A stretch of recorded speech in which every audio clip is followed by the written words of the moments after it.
परम पिता परमात्मा पूर्ण ब्रह्म सर्व सृष्टि रचनहार कबीर देव कबीर परमेश्वर की असीम कृपा से आप जी ये सत्संग सुनने के लिए उपस्थित हुए। पुण्य भाग हैं उन प्राणियों के जिनको मानव शरीर प्राप्त है। उससे भी अधिक पुण्य उन पुण्यात्माओं के हैं जिनको सत्संग सुनने का सुअवसर प्राप्त होता है। परमात्मा कौन है, परमात्मा कैसे हैं, परमात्मा को कैसे पाया जाता है, परमात्मा के पाने के लिए प्रत्येक मानव प्रयत्नशील है। वह परमात्मा कैसा है, उसके अंदर ऐसी क्या विशेषता है जिसकी हम खोज कर रहे हैं। परमात्मा के अंदर ऐसी क्या विशेषता है, क्या खासियत है जिसको खोजने के लिए हमने बहुत सारे तरीके भी अपनाए हैं। अधिकतर व्यक्ति तो सांसारिक सुविधाओं को बटोरने में ही सारा जीवन लगे रहते हैं, उन्हीं को उत्तम मानकर चिपके हैं। और कुछ एक पुण्यात्माओं ने राज तक को त्याग दिया। राजा को सर्व भौतिक सुविधाएं उपलब्ध होती हैं और उसने वो सब त्याग दी और फिर परमात्मा के पाने के लिए कठिन प्रयत्न किए, परिश्रम किए, साधनाएं की, रूखा सूखा भोजन खा करके परमात्मा के पाने के लिए वो प्रयत्नशील रहे। एक समय एक सिमली नाम की लड़की थी और वो किसी गुरु से उपदेशी थी, आस्था भगवान में गणी थी। और प्रारंभ से ही ये ऐसा रहा है कि जगत और भगत का आपस में मतभेद बना रहा और जिस कारण से भक्तों को बहुत कठिन यातनाएं सहन करनी पड़ी। संसार की रीतियां, सांसारिक जो परंपराएं हैं वो यहाँ इस काल के जाल में रहने के लिए व्यवस्थित है, एक व्यवस्था है। और जो लोग परमात्मा से परिचित नहीं है वो इसी में इन्हीं में व्यवस्थित है। उस लड़की की बहुत आस्था थी। नगर के बाहर एक साधु का आश्रम था। वो लड़की उस महात्मा को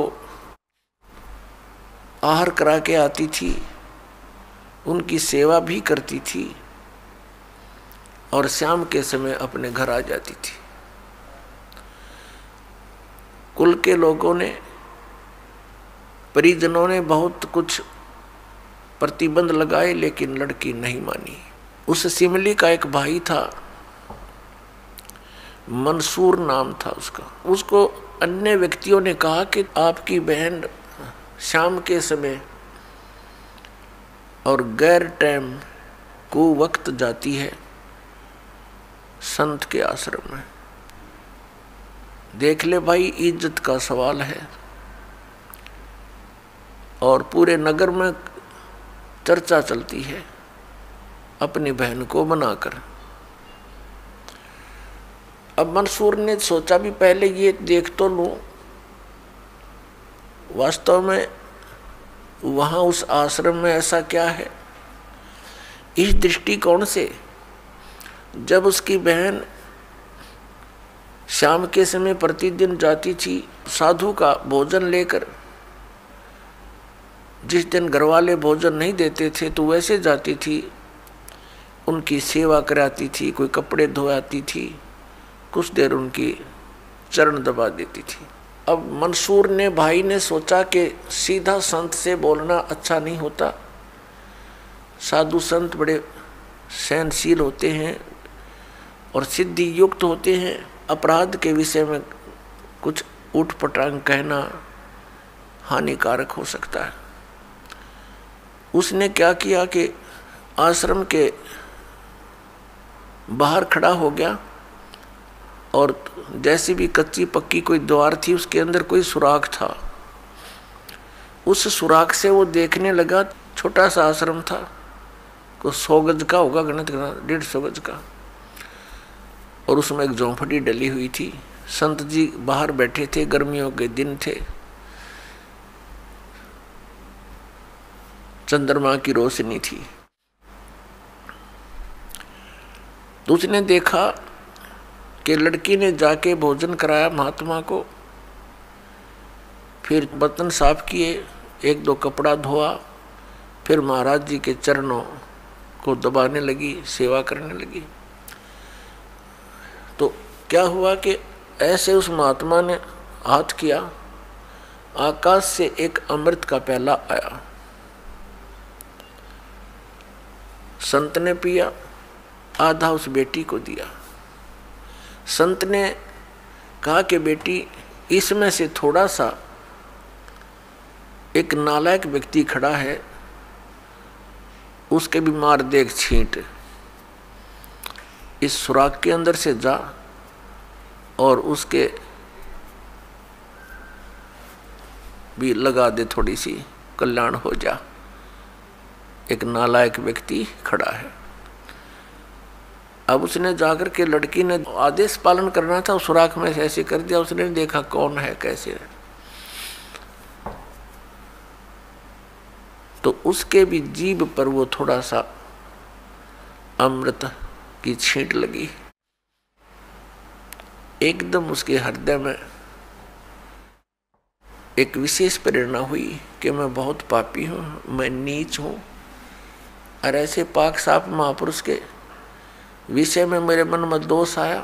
रोता हुआ आश्रम के अंदर प्रवेश हुआ और कहा, महाराज मुझ पापी का भी उद्धार हो सकता है। मैंने आपके बारे में बहुत गलत सोचा। उस संत ने कहा, बेटा जब तक बोध नहीं होता, ज्ञान नहीं होता, तब तक प्राणी के ऐसे अपराध अक्षमा करने योग्य होते हैं। और बेटा कोई जानबूझ कर करोगे, दीक्षा उपदेश लेने के बाद आपके मन में ऐसा संत के गुरु के प्रति दोष आता है, तो फिर आप पाप के भागी भारी बन जाओगे। काफी देर सत्संग सुनाया। प्रतिदिन वो भक्त अपनी बहन के साथ दिल्ली आने लग गया। खूब सत्संग सुना, दोनों बहन भाई मिलकर सेवा करते थे। फिर क्या हुआ कि उसके हृदय में एक ऐसी प्रेरणा हुई, अनल हक, उस संत ने उसको एक मंत्र दे दिया, अनल हक, कि इसका जाप किया कर। अपने आत्माओं, पिछले पुण्यकर्मी प्राणी ही परमात्मा की खोज में लगते हैं, उनको ही इतना शीघ्र इन बातों का असर होता है, संत के वचनों का। तो महान पुण्यात्माओं में से एक था मंसूर, और संत की कृपा से उसके पिछले पुण्य स्टार्ट हो जाते हैं, उदय हो जाते हैं, और वो प्रेरित होकर के वो भक्ति प्रारंभ कर देता है। जैसे एक फॉर एग्जाम्पल,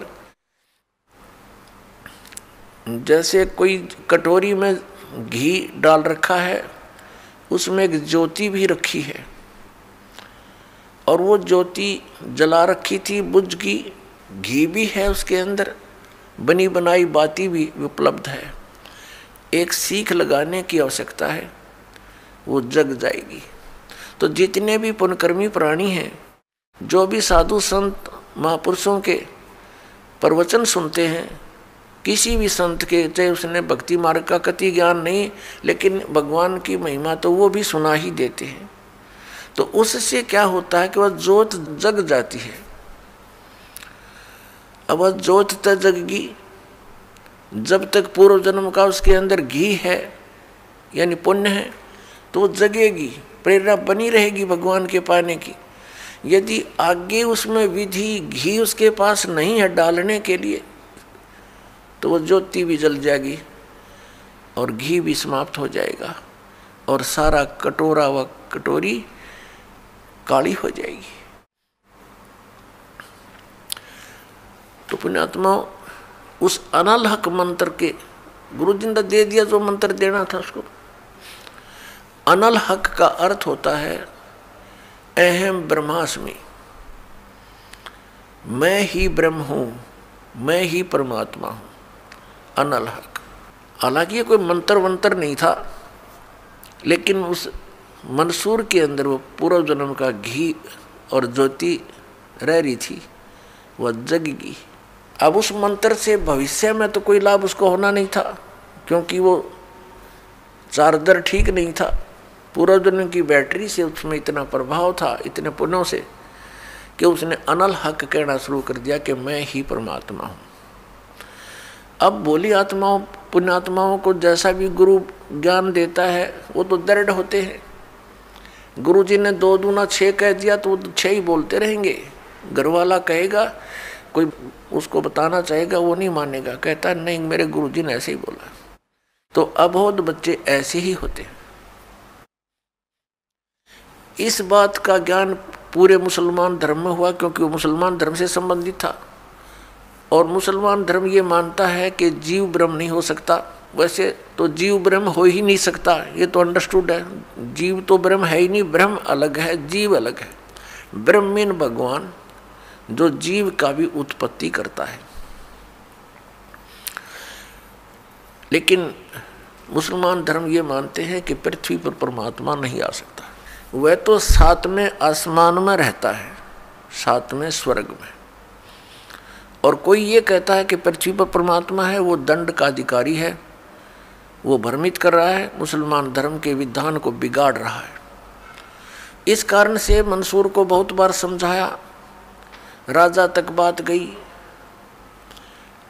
बहुत कुछ कहा, लेकिन नहीं माना, अनल हक करता रहा। उसको कहा कि तू ऐसा मत बोल।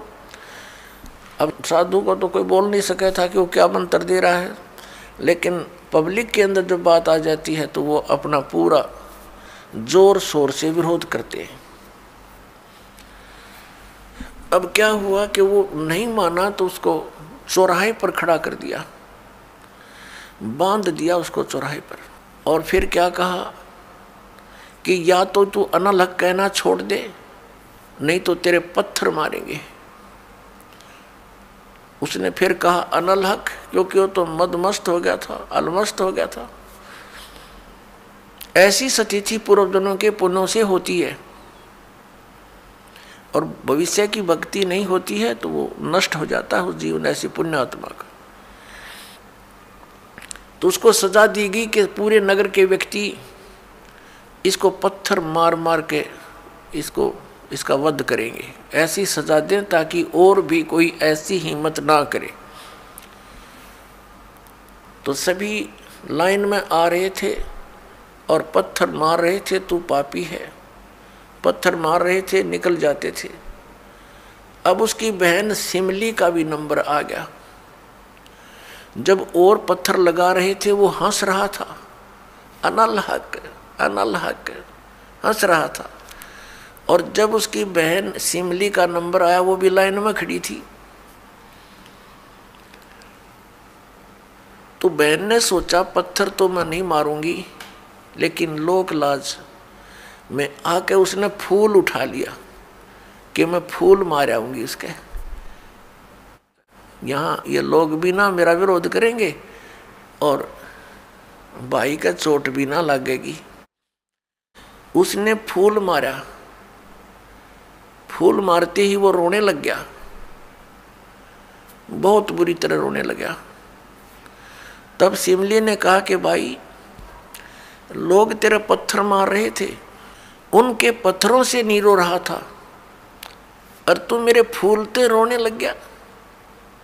अरे ये कोई चोट थोड़ी लगी तुझे? उसने कहा सिमली ये तो अनजान थे, इनका मुझे दुख नहीं था, तू तो परिचित थी मैं किसके ऊपर फिदा हो रहा हूँ। और तेरा हाथ कैसे हो गया नालायक मेरी तरफ? तूने भगवान की तरफ हाथ कर दिया। मैं भगवान के लिए ड्यूटीड हूँ, और तेने के समझा फिर ज्ञान को, न्यू रो रहा हूँ, तेरा जीवन बर्बाद हो गया, तेने ज्ञान समझा नहीं बहन, तेरे फूल का मुझे इसलिए दर्द हुआ। तू तो परिचित थी इस बात में। उसके बाद नहीं मरा वो पत्थरों से, कहने लगा या तो कहना छोड़ दे अनल हक, नहीं तेरा हाथ काटेंगे। उसने कहा अनल हक, हाथ काट दिया। फिर कहा दूसरा हाथ काटेंगे या बंद कर दे, अनल हक। तेरी गर्दन काटेंगे, बंद कर दे, अनल हक, काट दिया। अब उसको गाड़ा नहीं, मुसलमान धर्म में नीचे दफनाते हैं जमीन में, उसको सवा कर दिया काफिर समझकर कि काफिर जलाए जाते हैं, उनकी सोच है। और उस राख को जल में फेंक दिया कि इसका नामो निशान मिट जा, दरिया में। कहते हैं वो राख भी, ऐस भी, वो बबूत भी अनल हक अनल हक अनल हक करती जा रही है। और 1000 मंसूर बनकर गलियों में घूम रहे हैं। सबने दरवाजे बंद कर लिए, टट्टी पेशाब निकल गया, लोगों का घबरा गया, ये क्या हो गया, भगवान का भगत था, ऐसा हो कर दिया इसके साथ। तो पुण्यात्माओं, अब ये ज्ञान है, तत्व ज्ञान है, इसको बहुत गहराई से समझना है। इससे कई कंसेप्ट क्लियर होंगे। अब प्रसंग तो चला है कि जिस परमात्मा के पाने के लिए और जिस लोक में जाने के लिए महापुरुषों ने ऐसी कुर्बानियां दी, तो कैसा है वो भगवान, कैसा होगा वो देश, ये अंडरस्टूड है। दूसरी बात ये है इसके अंदर कि कोई ये सोचे कि अनल हक मंत्र से उसमें शक्ति आ गई थी, नहीं। उस अनल हक मंत्र के जाप करने वाला पूरा गांव था, नगर था, आसपास के और भी बहुत लोग थे जो वैसे उपदेशी थे, आसपास के बहुत से उनके शिष्य थे, लेकिन वो गुप्त रखते थे, सामने किसी को बताते नहीं थे, लोक लाज के कारण। तो कहने का भाव ये है कि उस एक मंसूर के अंदर ये क्यों काम कर गया और सिमली में नहीं कराया उसने। ये पिछले ही पुण्य से होते हैं पूर्ण हंस मुराद, ये पूर्व जन्म के संस्कार थे, उस मंत्र का इसमें कोई योगदान नहीं था। अब प्रसंग जो चल रहा है उसी पर हम थोड़ा सा डिस्कस करते हैं कि जिस परमात्मा के लिए इतनी कुछ कुर्बानियां संत महात्माओं ने की, तो वो कैसा है भगवान, ये तो अंडरस्टूड है कि वो कितना सुखदायी होगा, और वहाँ जाने के बाद प्राणी को कैसा सुख होगा। उसके लिए हम फिर कौन सी विधि अपनावें, कौन से ग्रंथ को सत्य माने, किस गुरु की बात पर विश्वास करें। कोई कुछ विधि बताता है, कोई कुछ विधि बताता है, और सभी कहते हैं तुम्हारा कल्याण होगा, तुम्हें मोक्ष प्राप्ति होगी। तो उसके लिए हमने ये जानने के लिए कि कौन सा मंत्र, कौन सी विधि है, वे ऑफ वर्शिप, जो यथार्थ है। अब जो भी संत कोई मंत्र देता है तो उसके उपासक उसको यही मान लेते हैं कि यही सही है। दूसरा बताता है नहीं ये मंत्र ठीक नहीं, ये विधि ठीक नहीं। तीसरा कहता है नहीं ये हमारे गुरुजी ने ऐसे बताया है, ये सही है। इसका निर्णय कैसे हो?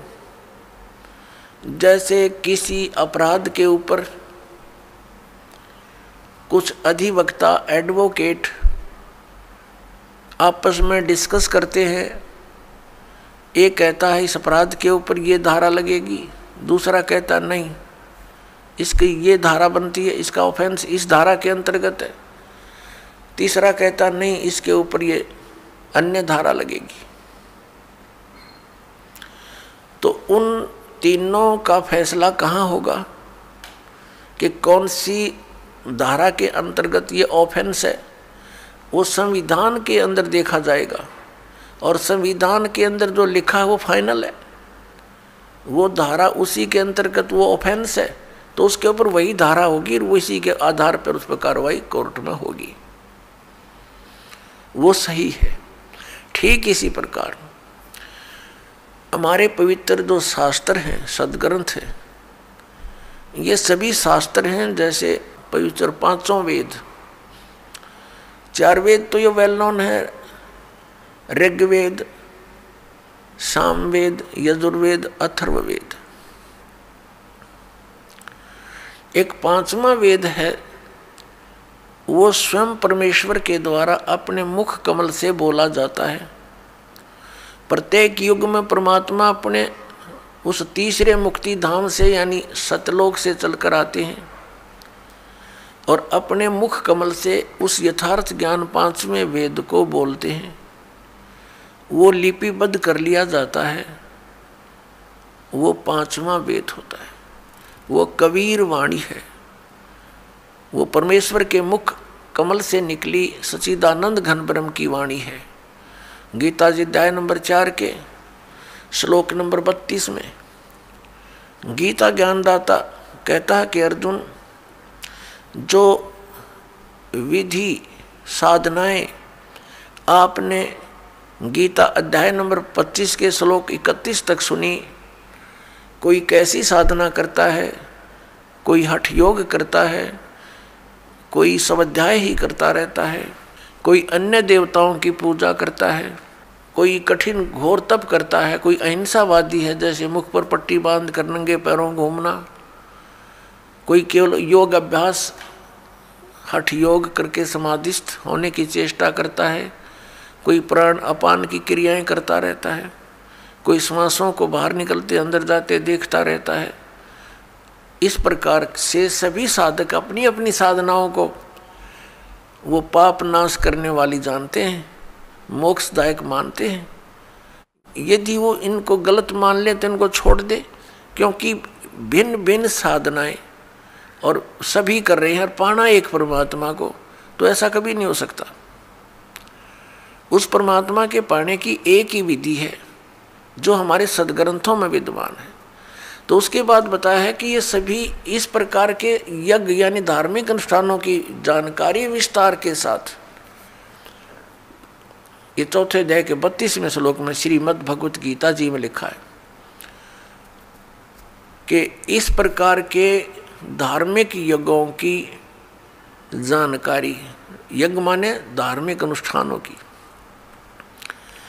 जानकारी सच्चिदानंद घन ब्रह्म यानी ब्रह्मणे मुखे सच्चिदानंद घन ब्रह्म की वाणी में विस्तार के साथ कही गई है। और उसको जानने के उपरांत फिर तू सभी कर्म बंधन से मुक्त हो जाएगा।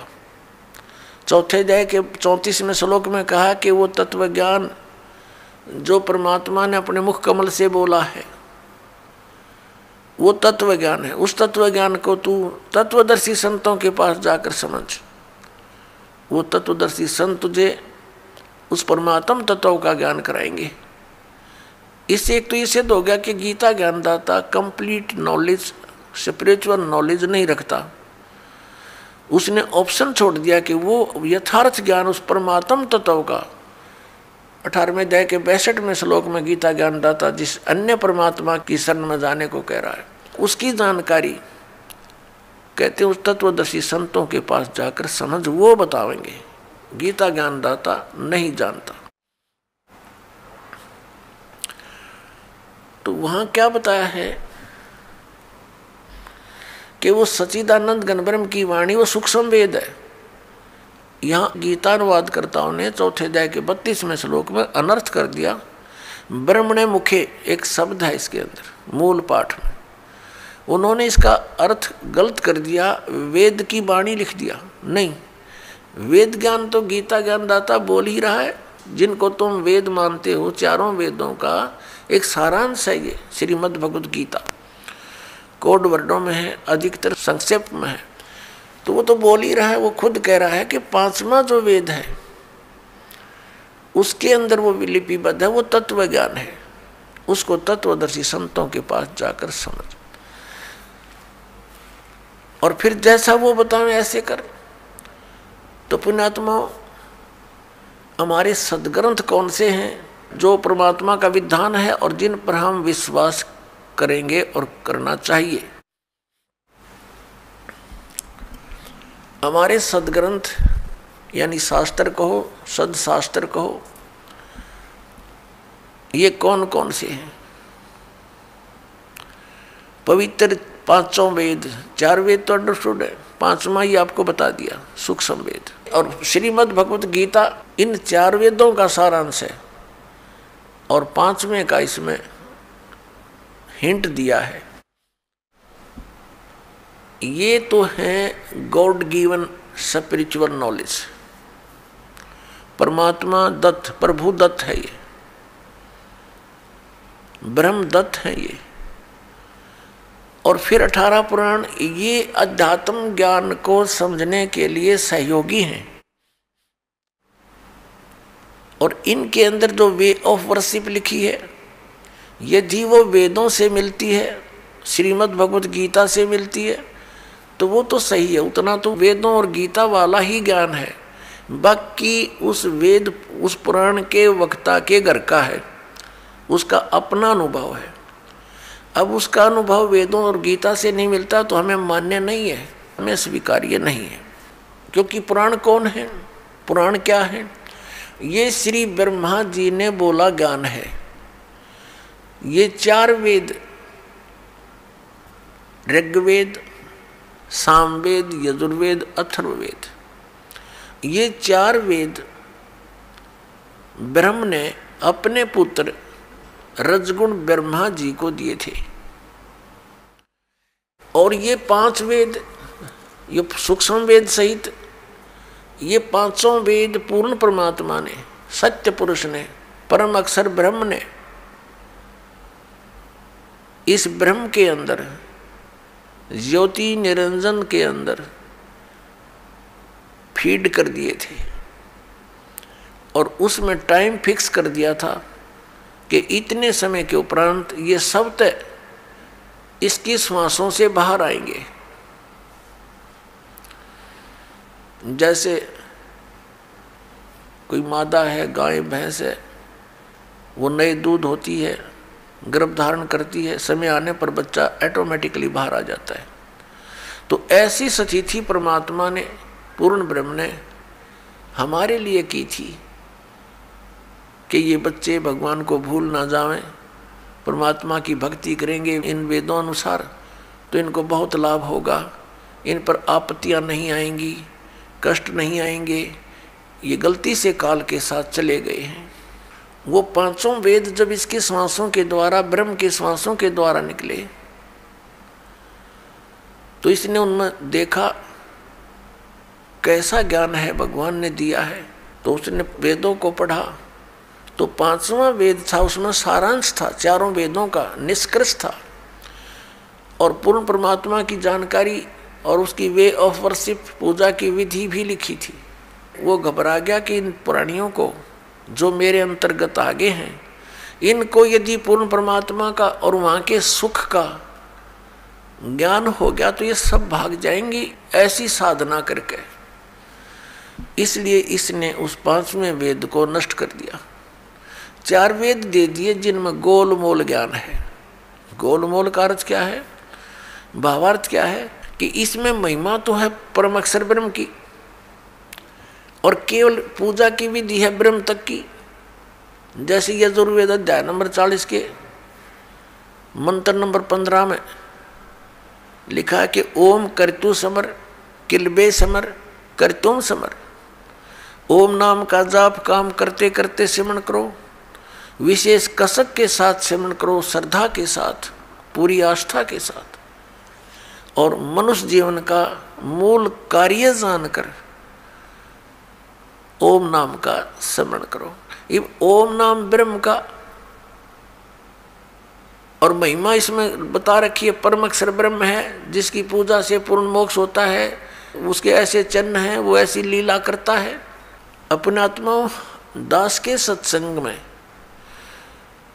मुख्य तौर पर 3 ब्रह्म होते हैं, 3 ब्रह्म। यानी तीन प्रभु, तीन पुरुष, एक सरब्रह्म, एक अक्षर ब्रह्म, एक परम अक्षर ब्रह्म। दूसरे शब्दों में एक सरपुरुष, एक अक्षर पुरुष और एक परम अक्षर पुरुष। तीसरे शब्दों में ईश्वर, परमेश्वर, ये तीन मुख्य प्रभु हैं। मुख्य तो वैसे एक है, लेकिन हमारे सदग्रंथों में जो विशेष ज्ञान दिया है इन तीनों के विषय में। और इसके पश्चात तीन प्रभु और माने हैं, रजगुण श्री ब्रह्मा जी, सतगुण श्री विष्णु जी और तमगुण श्री शंकर जी, और आदि शक्ति प्रकृति देवी ये दुर्गा है। इनके बाद फिर बहुत से देवता हैं जो भगवान की भक्ति करके ही कुछ उन्होंने अपने टायर में हवा भर ली, यानी परमात्मा की कुछ भक्ति संग्रहित करके, और वो कुछ सिद्धि युक्त हो करके अन्य प्राणियों से श्रेष्ठ बने दिखाई देते हैं, वो भी देवता हैं।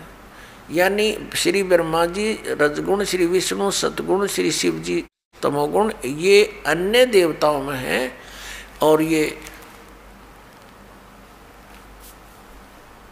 हमारे इस तत्व ज्ञान के अंदर मुख्य तौर पर प्रभु नहीं गिने जाते। दूसरे शब्दों में दास कहे कि ये भगवान नहीं है, ये ईश नहीं है, स्वामी नहीं है, भगवान नहीं है। तो ये बात जनसाधारण के गले उतरे नहीं, विशेषकर पवित्र हिंदू समाज के पुण्यकर्मी प्राणियों के, क्योंकि हमारे धर्मगुरुओं ने हमें उल्टा पाठ पढ़ा दिया, और एक दिन से नहीं हजारों वर्षों से यही पाठ हम सुनते आ रहे हैं कि ब्रह्मा विष्णु महेश सर्वेश्वर हैं, इनका कोई जन्म मृत्यु नहीं होता, इनकी कोई माता पिता नहीं है, ये स्वयंभू है। तो जिस कारण से दास ने ये शब्द बोल दिया कि ये भगवान नहीं है, ये बात एक बहुत विवादप्रस्त हो जाएगी यदि प्रमाण नहीं दिखाया गया। तो आपको प्रमाण दिखाते हैं। एक समय इस शिवपुराण के अंदर लिखा है, पवित्र शिवपुराण के अंदर, कि श्री ब्रह्मा जी रजगुण और श्री विष्णु जी सतगुण का आपस में विवाद हो गया, झगड़ा हो गया। ब्रह्मा जी कहते हैं कि मैं सबका उत्पत्ति करता हूँ, विष्णु तो मेरा पुत्र है। विष्णु जी कहते हैं तू मेरी नाभि कमल से उत्पन्न हुआ है, तू मेरा पुत्र है।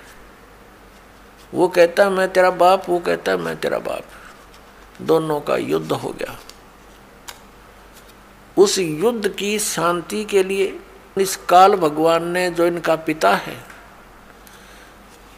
जिसको ये सदाशिव कहते हैं पौराणिक, और ये हिंदू धर्म के गुरु जी, उस सदाशिव ने इनके बीच में एक स्तंभ खड़ा कर दिया, तेजों में पिलर, बहुत लंबा चौड़ा लिंग स्तंभ। तो ये लड़ना तो भूल गए, उसके और छोर को खोजने में लग गए। जब दोनों असफल रहे तो फिर वो सदाशिव, जो इनका पिता है ब्रह्मा जी, विष्णु जी, शिव जी का, वो शिव रूप धारण करके वहां खड़ा हो गया। फिर उनको ज्ञान बताने लगा, कहने लगा कि तुम अपने आप को भगवान मान बैठे, तुम भगवान नहीं हो, यू आर नॉट गॉड। अपना आत्मा दास का है तो विदक जा, इनके इतिहास बताते हैं तो आपको स्वीकार्य होगा। ये देखिए, ये है श्री शिव महापुराण हिंदी टीका सहित भाग 1। श्री शिव महापुराण विद्या अवरिधि पंडित ज्वाला प्रसाद जी मिश्र कृत हिंदी टीका सहित, खेमराज श्री कृष्णदास प्रकाशन, मुंबई इतने ये यहाँ से प्रकाशित है। हम इसके ये देखिएगा, इसके पृष्ठ नंबर 11 से हम शुरू करेंगे। ये है विद्वेश्वर संहिता भाग 1 छठा अध्याय। नंदी केश्वर बोले, हे योगीधर, आगे एक समय विष्णु भगवान शेष शैया पर अपने गरुड़ आदि पार्षदों से संयुक्त लक्ष्मी सहित शयन करते थे। उस समय ब्रह्म ज्ञानियों में श्रेष्ठ ब्रह्मा जी, अब यहाँ के ही से ब्रह्म ज्ञानी है, देखियो, अपनी इच्छा से ही वहाँ आए। सब प्रकार सुंदर सेज पर शयन करते हुए कमल लोचन विष्णु जी से पूछने लगे, तुम कौन हो जो मुझे देखकर अभिमानी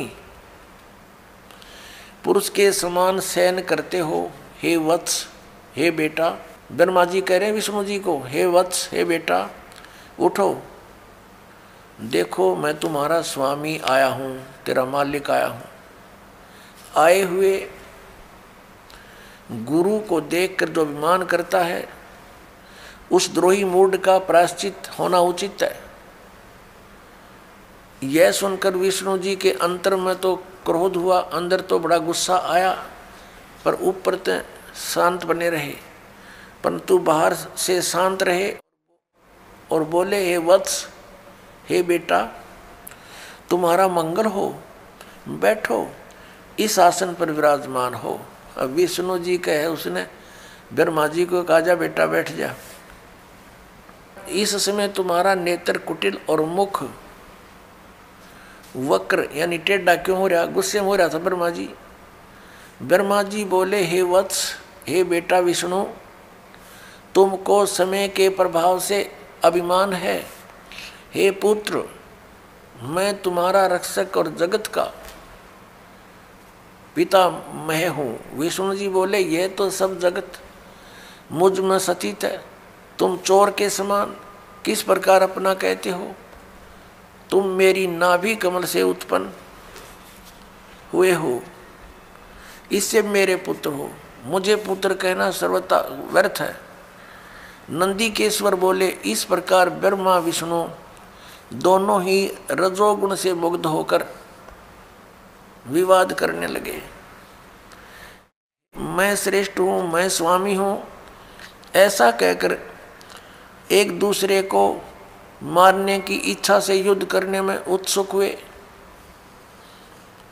अब देखो, संपूर्ण देवता विमान में बैठकर वो तो लठ बजाने तैयार हो रहे हैं, और हमारे देवता फिर क्या क्रिया करते हैं। तब संपूर्ण देवता विमानों में बैठकर उस महाअद्भुत युद्ध को देखने चले आए और आकाश में उनके ऊपर फूल बरसाने लगे। वारे देवताओं, बताइए, देवताओं के काम है, दो भाई लड़ भी रहे हैं किसी कारण से, भले पुरुषों का काम है उनका बीच बचाड़ा करके छुटवावे, उनसे युद्ध बंद करवावे, और ये देवता फूल बरसावे। कहाँ मरो कटके, देखो कौन सा तगड़ा है।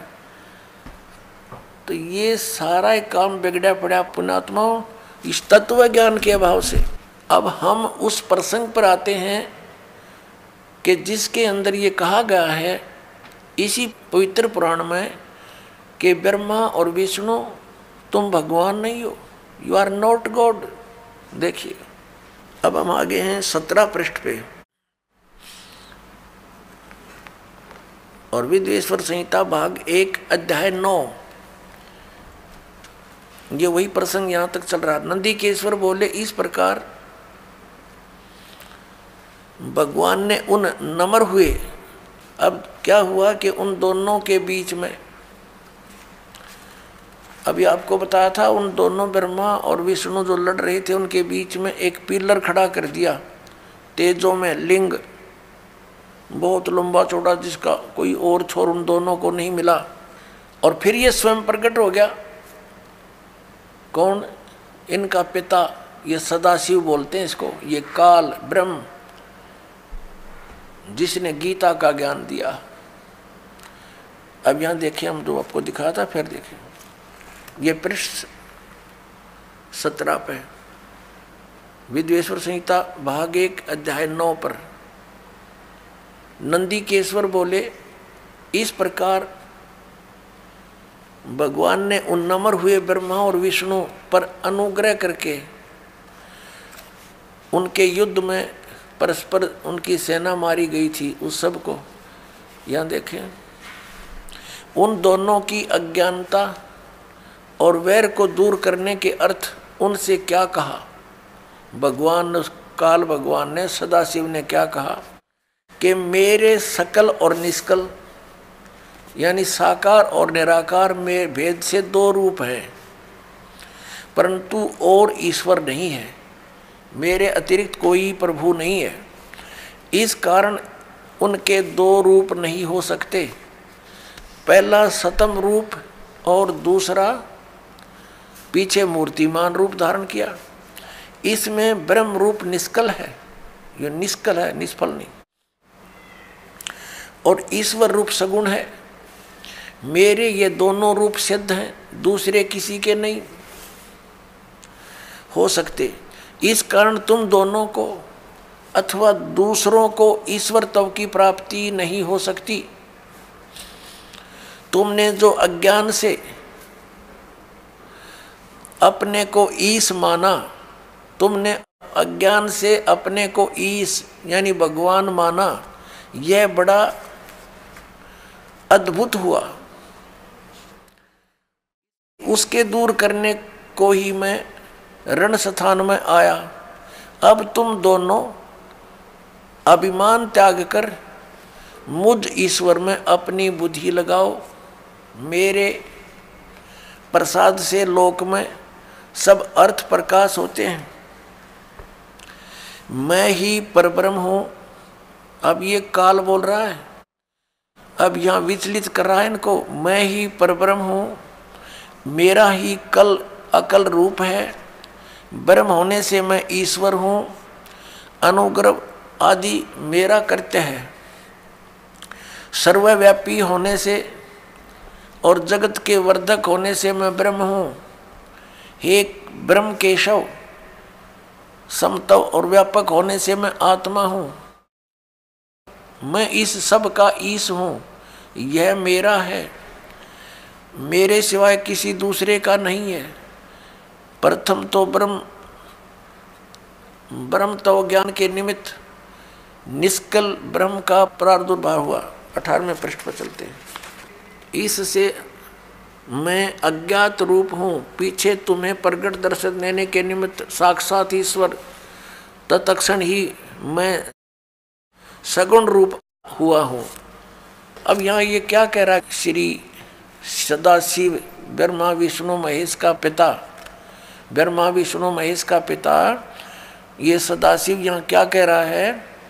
ये कह रहा है कि पहले तो ब्रह्म रूप हुआ वो स्तंभ, वो तो समझो मेरा निष्कल रूप है, निर्गुण रूप है मेरा, ये स्तंभ आया पिलर, और ईब में निर्गुण से सगुण हो गया, तुम्हारे सामने आया। अब देखो, हम अपने उस प्रसंग पर आते हैं। हमने ये देखना है कि ब्रह्मा और विष्णु और ये शिव ये भगवान नहीं है, ये प्रभु नहीं है। ये प्रसंग था। यदि ये दास वैसे सिंपल कह कर छोड़ देता तो बहुत विरोध मान लेते भक्तजन, क्योंकि उन्होंने पूरा अज्ञान सुना हुआ है, ज्ञान नहीं सुना, सदग्रंथों का उनको ज्ञान नहीं, इसलिए सदग्रंथों को रूप करना अनिवार्य हो गया है। अब आगे ये क्या कहता है देखिएगा। ये पृष्ठ नंबर 18 अध्याय 10 चल रहा है, पृष्ठ नंबर 18 पे, और शिवपुराण विद्वेश्वर संहिता भाग 1 10वां अध्याय। हम यहाँ पढ़ते पढ़ते आ गए। 9वां अध्याय यहाँ समाप्त हो गया। जो हमने यहाँ पढ़ लिया, इससे मैं अज्ञात रूप हूँ, पीछे तुम्हें प्रकट देने के लिए निमित्त साक्षात ईश्वर तत्क्षण ही मैं सगुण रूप हुआ हूँ। अब यहाँ नीचे आ जाएंगे इसके। इति श्री शिव महापुराणे विद्वेश्वर संहिता भाषा टीकायाम 9वां अध्याय, ये 9वां अध्याय इति हो गया, समाप्त हुआ। अब 10वां शुरू हो गया, ये 10वां। अब हम यहाँ 10वें में पढ़ रहे हैं नीचे। हे पुत्रों, ब्रह्मा और विष्णु को इनका पिता वो सदाशिव काल कह रहा, हे पुत्रों, यह कृत आपने तप से प्राप्त किया है, जो कि सृष्टि की उत्पत्ति और पालन कहलाता है, सो मैंने प्रसन्न होकर तुम्हें दिया है। इसी प्रकार दूसरे दो कृत रुद्र और महेश्वर को प्रदान किए हैं। अब देखो, जो दास सिद्ध करना चाहता है, एक तो ब्रह्मा और विष्णु और फिर रुद्र और महेश्वर, ये चार, इनसे पांचवा है यू सदाशिव, जो ब्रह्मा विष्णु महेश जी के पिताजी हैं। और इनकी माता कौन है? वो दुर्गा है। वो भी दिखाएंगे आपको सदग्रंथ में, देवी पुराण के अंदर दिखाएंगे। अब यहाँ देखिएगा, यहाँ स्पष्ट हो गया कि ऊपर तो इन दोनों के विषय में बोला, हे पुत्रों, यह कृत आपने तब से प्राप्त किया है, जो कि सृष्टि उत्पत्ति और पालन कहलाता है। इन दोनों का ये जॉब है। मैंने प्रसन्न होकर तुम्हें दिया। देखो, हींग लगी ना फटकड़ी इसकी। तब तो कह रहा है कि तुमने तप किए, घोर तप किए। इसमें लिखा है कि विष्णु जी ने 12,000 वर्ष तक घोर तप किया, ब्रह्मा जी ने इतने वर्ष तक तप किया। तो कहता है इस तप के बदले में मैंने खुश होकर तुम्हें दिया है। बता, इन की भलाई इन्हीं को सौंप दी। अपनी तरफ से क्या दिया इसने? पहले इनसे डले डुआई हठ योग करो, सिद्धि युक्त हो गए। अब फिर रिमोट अपने हाथ में लेकर इनको कहा तुम सृष्टि करो। सब जीवों को यहाँ पर स्थिति उत्पत्ति संहार ये अपने पुत्रों से करवाता है और स्वयं खाता है सबको। ये काल है। गीता जी अध्याय नंबर 11 के श्लोक नंबर 32 में कहता है, मैं काल हूँ अर्जुन, और अब प्रकट हुआ हूँ, अब आया हूँ मैं, अब प्रवृद्ध हुआ हूँ। और श्री अर्जुन जी पूछ रहे हैं कि हे महानुभाव, आप कौन हो? मैं आपसे परिचित नहीं हूँ। अरे अर्जुन का साला था श्री कृष्ण, और उससे अपरिचित हो गया इतनी जल्दी? क्योंकि वो श्री कृष्ण था ही नहीं। श्री कृष्ण में प्रवेश वो काल था, और जब बाहर निकल कर देखा तो उसका इतना रूप हो बाहर निकल गया उससे, जब विराट रूप दिखाया श्री कृष्ण थे। श्री कृष्ण तो ओझल हो गया, दिखाई भी नहीं दे रहा था उनकी रोशनी के अंदर। और अर्जुन कह रहा, पूछ रहा आप कौन हो? मैं आपको पहचान नहीं पा रहा हूँ। तो काल था। वो कहता मैं काल हूँ और सबका नाश करने के लिए अब प्रवृत्त हुआ हूँ। तो ये इनका पिता है। और वो क्या कह रहा है कि ब्रह्मा और विष्णु तुम्हें दो जो कृत जॉब दिए हैं, तुम्हारे को दो विभाग दे दिए। एक तो उत्पत्ति विभाग, रजोगुण विभाग से उत्पत्ति होती है, ब्रह्मा जी को रजोगुण युक्त कर दिया और विष्णु जी को सतोगुण युक्त कर दिया, और तीसरे अपने पुत्र को तमोगुण युक्त कर दिया, अपना स्वरूप बना लिया।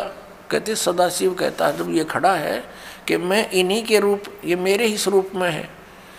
और ये कैसे छल करता है, जब किसी को विष्णु रूप में दर्शन देता है तो उसमें अपना विष्णु रूप धारण कर लेता है और उसी विष्णु रूप में संबोधन करता है। तो उस कारण से विष्णु पुराण बन गई।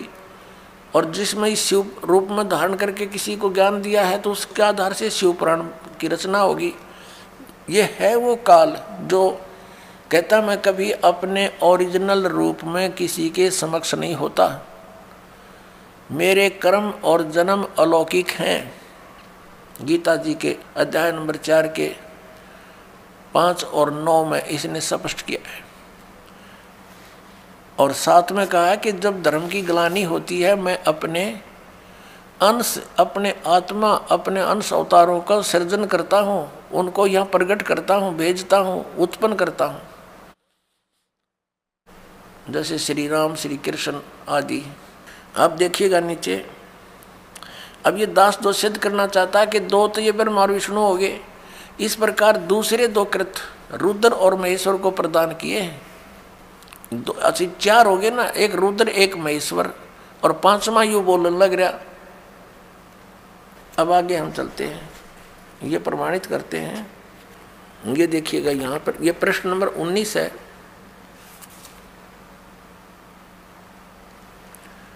और ये विद्वेश्वर संहिता भाग 1 अध्याय 10 चल रहा है, यहाँ से हम लेंगे। हे सौम्य, मेरे अज्ञान से विमुख होने से तुम्हें अज्ञानता आ गई। विष्णु और ब्रह्मा जी को कह रहे हैं मेरा ज्ञान होने से ऐसा नहीं होता। ज्ञान और रूप महेश के तुल्य हो जाते हैं। इस कारण इस ज्ञान की सिद्धि के निमित्त ओंकार नामक मंत्र जप करो। अभिमान दूर करने वाला, यह अभिमान दूर करने वाला है। सोई निज मंत्र उपदेश करते हैं। यह ओंकार मेरे मुख से उत्पन्न होने से मेरे ही रूप का बोधक है, यानी ब्रह्म का, और महामंगल करने वाला है। यह वाचक है, मैं वाच्य हूँ। यह मंत्र मेरा आत्मा है कि उसके स्मरण से मेरा स्मरण होता है। उत्तर की ओर मुख से आकार का, इसका भी बहुत वर्णन दे रखा है। पश्चिम के मुख से उकार का, दक्षिण के मुख से मकार का, पूर्व के मुख से बिंदु का और मध्य के मुख से नाद उत्पन्न हुआ है। इस प्रकार पांच प्रकार से यह निर्गत हुआ। सब एक होकर ओम ऐसा एक अक्षर हो जाता है। ओम ऐसा एक अक्षर हो जाता है। अब हम इससे इतना ही लेंगे। इस पवित्र पुराण ने हमारा बहुत सा काम हल्का कर दिया इस दास का। एक तो ये सिद्ध कर दिया कि ब्रह्मा और विष्णु और शिव और रुद्र, महेश्वर जिसको कहते हैं, ये भगवान नहीं है, ये ईश नहीं है।